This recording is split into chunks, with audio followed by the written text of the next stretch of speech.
जय दोस्तों, वंदे मातरम। अयोध्या राम मंदिर दान चोरी केस की जांच के लिए उत्तर प्रदेश के मुख्यमंत्री योगी आदित्यनाथ ने जिस एसआईटी का गठन किया था, उस एसआईटी ने एक ऐसा कारनामा कर दिखाया है, ऐसे सबूत जुटा लिए हैं राम मंदिर में चोरी को लेकर, जिसकी वजह से अखिलेश यादव और जो समाजवादी हैं, जो सपाई हैं, वो बुरी तरीके से बिलबिला उठे हैं। सिर्फ अखिलेश यादव और समाजवादी पार्टी के लोग नहीं, बल्कि समूचा विपक्ष जो हमारे साधु संत समाज पर एक लांछन लगाने की कोशिश कर रहा था, लोगों की आस्था के साथ में खिलवाड़ करने की कोशिश कर रहा था, हिंदुओं को बरगलाने की कोशिश कर रहा था, ताकि भगवान राम के प्रति जो उनकी आस्था है उसको डगमगाया जा सके, उनके मुंह पर भी ये जोरदार तमाचा है। दरअसल चोरों ने जब चोरी की तो उन्होंने सीसीटीवी फुटेज के जो डिजिटल एक तरीके से जो एविडेंस थे उनका सफाया कर दिया था। उन्होंने चोरी की सीसीटीवी फुटेज को डिलीट कर दिया। उन्हें लगा कि वो बच जाएंगे। उन्होंने मोबाइल के जरिए आपस में जो बात की उसको भी डिलीट कर दिया। उन्हें लगा कि वो बच जाएंगे। और इसी वजह से साधु संत समाज पर ये जो विपक्षी नेता हैं, ये अनर्गल आरोप लगाने लगे। समूचा विपक्ष ऐसे चंपत राय के पीछे पड़ गया जैसे चंपत राय ही इस केस के मास्टरमाइंड हों। लेकिन एसआईटी ने आज जो दोस्तों खुलासे किए हैं, उन्हें जानने के बाद में आप लोग भी एसआईटी की पीठ थपथपाने पर मजबूर हो जाएंगे। और कैसे अखिलेश यादव समेत सपाई बुरी तरीके से बिलबिला उठे हैं इन सबूतों की वजह से, क्योंकि अब ये जो चोरी का आंकड़ा है वो तकरीबन 1 करोड़ रुपए तक पहुंच चुका है। और इन चोरी के पैसे से कैसे अपनी प्रॉपर्टी, लग्जरी गाड़ियां, सब कुछ लिया जा रहा था। और क्या ऐसे बड़े सबूत हाथ लग गए हैं योगी की एसआईटी को, जो मैं कह रहा हूं कि आप लोग भी एसआईटी की पीठ थपथपाएंगे। सब कुछ इस रिपोर्ट में हम डिटेल में जानेंगे। आपसे गुजारिश है कि प्लीज चैनल को सब्सक्राइब कर लें, और अगर आपको ये रिपोर्ट पसंद आए तो प्लीज वीडियो को लाइक जरूर करें।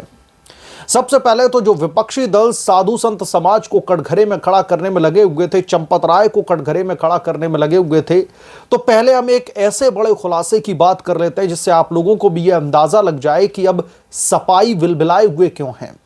दरअसल जिस सीसीटीवी फुटेज को डिलीट किया गया था चोरी करने के बाद में, सबूत मिटाया गया था, उस सीसीटीवी फुटेज को रिकवर कर लिया गया है। तकरीबन साल भर पहले की सीसीटीवी फुटेज को जब रिकवर किया गया तो एसआईटी को पता चलता है कि जो ये 8 सरगना गिरफ्तार किए गए हैं, इनमें से 5 आरोपी ऐसे हैं जो अपने मोजे में रखकर पैसा लेकर जाते थे। मोजे में पैसे छिपाए, उसके बाद में वॉशरूम में जाकर के पैसा छिपा दिया। जब अपना काम खत्म करके जब ये लोग घर के लिए निकलते थे तो वॉशरूम से जाकर के अपना पैसा वापस से ले लिया। ये सब कुछ सीसीटीवी फुटेज में मीडिया रिपोर्ट्स के मुताबिक दिखाई दे रहा है। एसआईटी की टीम ने इनके खिलाफ में और भी जांच आगे बढ़ाई, और जांच दोस्तों जब आगे बढ़ती है तो 1 साल पुराना डेटा इनके मोबाइल से रिकवर किया गया। इन शातिर चोरों ने अपने मोबाइल भी बदल दिए थे। इन्हें लगा था कि आगे चलकर कहीं कुछ इस मामले में कुछ अगर ऊपर नीचे होता है तो कम से कम जो डिजिटल एविडेंस हैं उनको खत्म कर दिया जाए। लेकिन फॉरेंसिक टीम की मदद से और साइबर टीम की मदद से 1 साल पुराना डेटा रिकवर किया गया, जिसमें 1 करोड़ रुपए की चोरी का खुलासा हुआ है।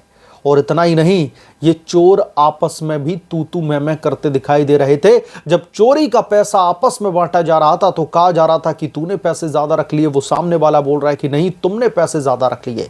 सब कुछ ये डेटा रिकवर किया गया है। व्हाट्सएप चैट हो या फिर दूसरे तमाम प्लेटफॉर्म्स के जरिए जो ये आपस में कम्युनिकेट करते थे, इनके मोबाइल के डेटा की एक एक जानकारी अब पुलिस के हत्थे चढ़ गई है। इनका जो बैकअप है वो रिकवर कर लिया गया है। इन्होंने व्हाट्सएप पे बात करी, उसको डिलीट कर दिया। इन्हें लगा कि अब पुलिस पकड़ नहीं पाएगी, पकड़ेगी भी तो डेटा तो कुछ है ही नहीं, कोर्ट से आराम से छूट जाएंगे। लेकिन साइबर सेल की मदद से पुलिस ने उस तमाम डेटा को रिकवर कर लिया है।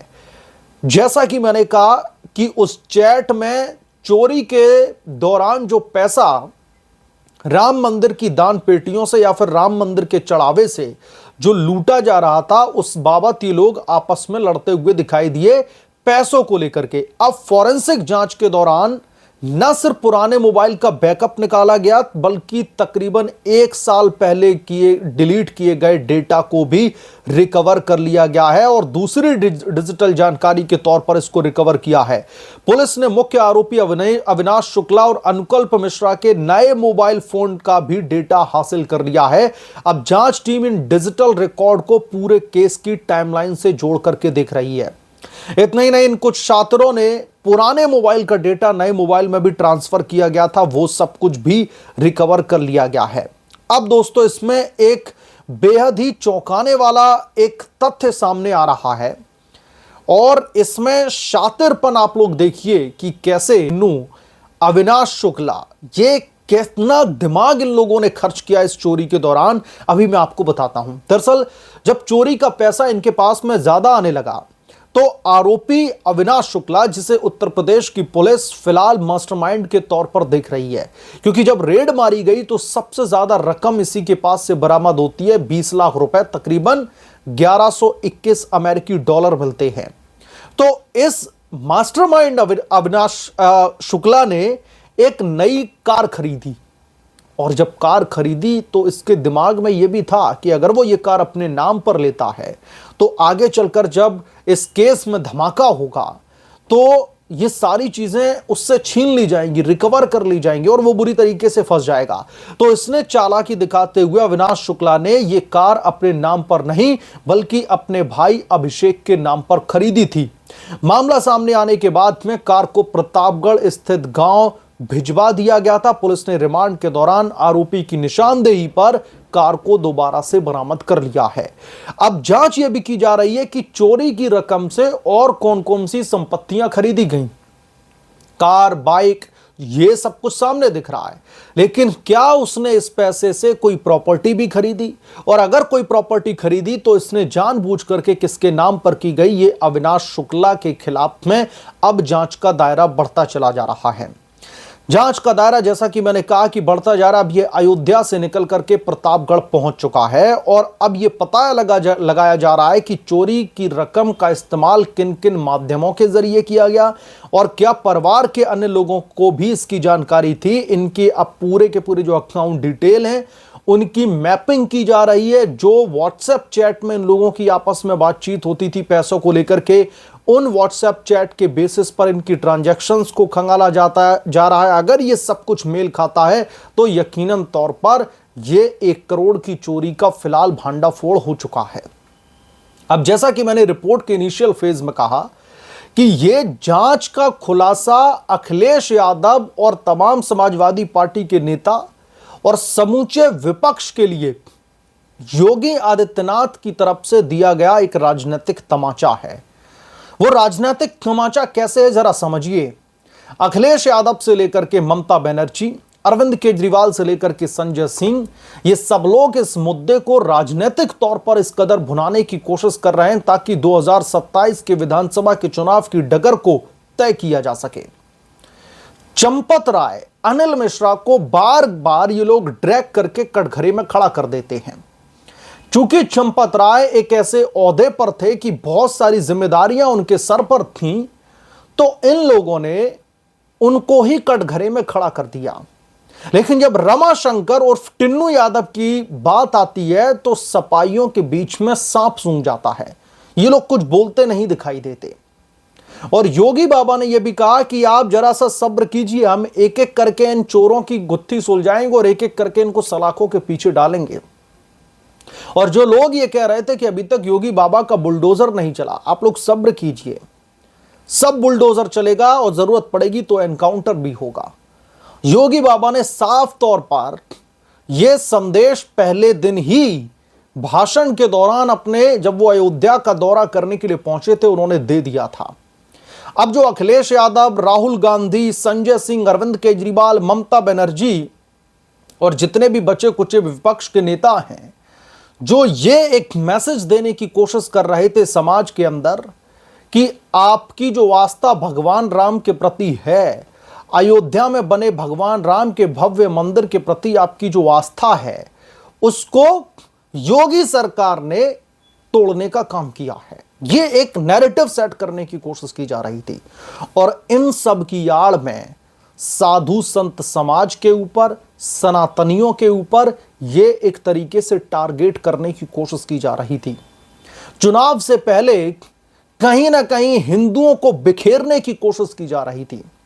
इनका ये एक तरीके से मंसूबा सा था राजनीतिक तौर पर कि जो हिंदू वोटर एक साथ मिलकर के योगी आदित्यनाथ को जिताने का काम कर रहे हैं, इनको डिवाइड किया जाए, क्योंकि उनको डिवाइड करने के बिना ये लोग उत्तर प्रदेश में बीजेपी की जीत का रथ रोक नहीं पाएंगे। इसलिए इन लोगों ने पूरी ताकत लगा दी। इसलिए तो मैंने कहा कि जब टिन्नू यादव का नाम आया तो वही समाजवादी लोग जो पहले इस चोरी को बड़ी ही मुखर तरीके से उठा रहे थे, अचानक से बैकफुट पर जाने लगे। उन्हें लगा कि अरे हमारे बीच में से ही हमारी कास्ट का एक आदमी इसमें इन्वॉल्व पाया गया है, और अगर हम इस पर ज्यादा बोलेंगे तो वो खास समाज, खास जाति, इनके जातीय समीकरण दरअसल टूटने लगे थे। और यही हुआ। लेकिन अब एसआईटी की टीम ने जो खुलासे किए हैं, उसने उत्तर प्रदेश की जनता का भरोसा योगी के ऊपर और बढ़ा दिया है। क्योंकि योगी ने कहा कि थोड़ा सा वक्त कीजिए, दीजिए, एक एक करके सबका नंबर आएगा। तो अब जो 5 आरोपी हैं, कोर्ट के आदेश के बाद में, कोर्ट की मंजूरी के बाद में लोगों से और ज्यादा पूछताछ की जाएगी, और यकीनन तौर पर इस मामले के जो फाइनल आउटकम निकल कर आएंगे, ये समाजवादी पार्टी के उन तमाम राजनीतिक मंसूबों पर पानी फेर देगा जो वो मंसूबे साथ में लेकर के 2027 के विधानसभा का चुनाव जीतने के मुंगेरी लाल के हसीन सपने देख रहे हैं। बहरहाल इस मामले पर आपकी क्या राय है, हमें कमेंट करके जरूर बताएं। जल्द मिलूंगा किस दूसरे बड़े अपडेट के साथ में, तब तक के लिए धन्यवाद। अगर आप लोग चैनल पर नए हैं तो प्लीज चैनल को सब्सक्राइब करें, साइड बने बेल आइकन को जरूर प्रेस करें, ताकि जब भी मैं कोई बड़ी खबर लेकर के आऊं तो इसकी जानकारी सबसे पहले आपको मिले।